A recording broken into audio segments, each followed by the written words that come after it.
안녕하세요. CDU 청담유 성형외과 피부과 원장 양동준. 김선희 이사입니다. 코 재수술에 대한 정보가 인터넷에서 정말 수없이 쏟아져 나오고 있는데요. 정확하지 않은 것들을 커뮤니티에서 공유하고 있기도 하더라고요. 그래서 오늘은 여러분들이 정말 궁금해하시는 부분이나 코 성형에 대해 오해하고 있는 부분들에 대해 답변을 드리는 시간을 가져보려고 합니다. 이거 의미 있는 시간이 될 것 같아서 저도 기대가 되는데요. 살짝 봐도 이 질문들이 또 엄청 많아 보이네요. 각종 커뮤니티나 청담유 홈피 댓글이나 후기 중에서도 가장 많이 하시는 질문들, 간지러웠던 곳을 싹싹 긁어줄 수 있는 그런 질문들만 제가 모두 모아봤습니다. 원장님, 준비되셨나요? 최대한 이해하기 쉽게 정확하게 하나하나 말씀드리도록 할게요. 질문 가운데 가장 많았던 질문이기도 한데요. 고형물을 빨리 제거하고 싶다면 조기 제거도 가능한가요? 네, 염증이든 그냥 모양이 싫어서든 고형물을 빼고 싶을 때는 언제든지 바로 제거할 수 있습니다.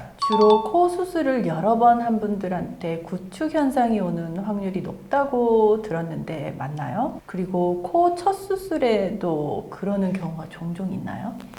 여러 번 수술한다고 해서 확률이 높아지는 것은 아닙니다. 구축 현상이 나타나는 가장 큰 원인은 실리콘 보형물로 인해서 지속적인 염증 반응을 일으켜 그로 인한 피막과 돋은살이 두꺼워져 구축 현상이 나타나는 겁니다. 재수술을 여러 번 하더라도 코 상태를 잘 유지하고 염증이 없다면 확률 또한 아주 낮습니다. 마찬가지로 첫 수술부터 코에 염증이 생겼다면 구축 확률이 높아질 가능성이 있죠. 코 재수술을 했는데도 계속 코끝이 뭉퉁해지고 도톰해지고 있는 것 같아요. 부작용인지 걱정이고 날렵한 코를 다시 만들 수 있나요? 어떤 원인에 의해서 코끝이 뭉퉁한지를 정확하게 판단하고 그 원인에 맞게 재수술을 한다면 충분히 가능합니다. 코 수술한 지는 5년 정도 오래되었습니다. 그때 귀연고를 넣었는데 잘 때 귀 뒷부분이 자주 아파요. 부작용인가요? 가끔 찌릿찌릿한 느낌이 들 수 있는데 부작용은 아닙니다. 우리가 어디를 꽉 다치면 한 번씩 원인 모를 통증이 오기도 하잖아요. 귀 연골 뺀 것도 그냥 일종의 다친 곳이라고 생각하면 맞을 것 같아요. 코 수술을 하면 코가 계속 땡기나요? 언제까지 머리를 고개 숙여서 감지 말아야 할까요? 수술 후 회복하는 과정에서 조직들이 자리 잡는 과정에 땡기는 현상이 나타날 수 있지만 수술 후에 회복 기간을 지나게 되면 땡기는 현상은 저절로 사라지게 됩니다. 보통 수술 후 2개월 정도 지나면 코가 땡기는 증상이 사라지는 것 같습니다. 2년 전 코 수술하고 계속 코 안쪽이 좀 욱신거려요. 코 안 세척을 하면 좋다고 하는 말을 들었는데 맞나요? 물론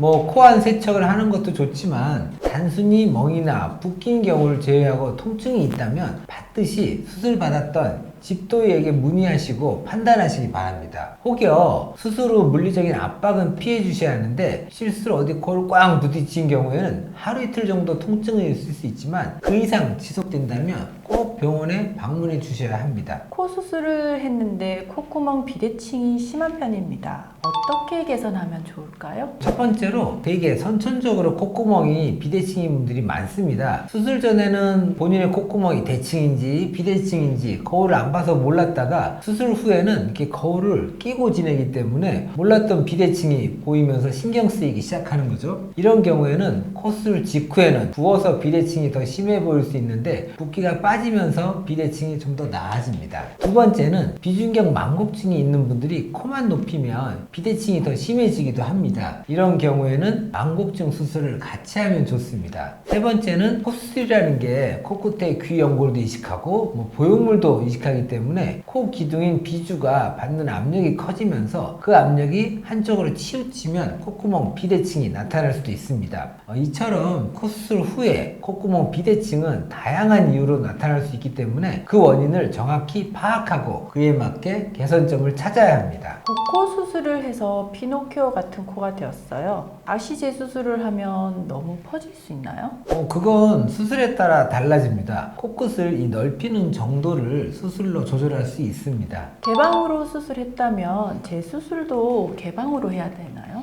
개방으로 수술했다고 무조건 개방으로 재수를 해야 하는 것은 아닙니다. 재수술 난이도에 따라서 또 의사의 숙련도에 따라서 수술법은 달라질 수 있지만 CDU 청담유는 노스카 코성형, 비개방 코성형에 특화되어 있기 때문에 거의 대부분의 수술을 비개방으로 하고 있습니다. 모태코가 낮고 짧고 들창 코였는데 콧대는 실리콘으로 하고 코끝은 연골 재배치로 수술했는데 저 같은 코는 실리콘 제거하면 다시 들창 코가 될까요?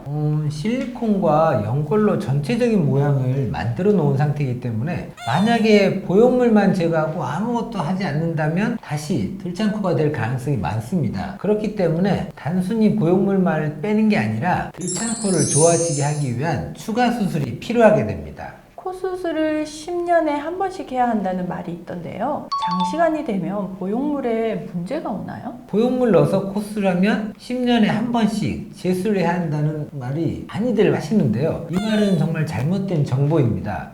미용적으로 마음에 들지 않아서 다시 하지 않는 이상 평생 두셔도 아무런 상관이 없습니다. 만약 구축이 오게 되어 자가진피로 다시 성형을 하게 된다면 자가진피로 구축 현상이 더 이상 오지 않는 건가요? 어떤 수술이라도 절대 100%라는 건 없습니다. 구축 역시 마찬가지고요. 코 조직이 구축되어 재수를 하셔야 한다면 충분한 회복 기간과 재활 치료를 한 뒤에 그 상태에 맞는 수술 방법을 선택해서 하면 됩니다. 코 성형 수술 후 코가 삐뚤어진 것 같아 보이는데 수술이 잘못된 건가요? 원래 휜 코였던 분이 낮을 때는 몰랐다가 콧대가 이렇게 올라가게 되면 아무래도 더 휘어 보일 수 있게 되는데요. 때문에 코 성형을 할 때는 무조건 높이는 것에 집착하지 마시고 코뼈의 구조를 면밀히 파악해주고 수술 후에 생길 수 있는 현상까지도 면밀히 진단해주는 병원에서 수술을 받으셔야 됩니다. 만약에 보형물이 이렇게 휜 경우라면 10분 내외의 수술로 보형물의 위치를 교정할 수도 있습니다. 코 성형 수술 후 염증이나 알레르기 반응 발생 시 치료는 어떻게 해야 하나요?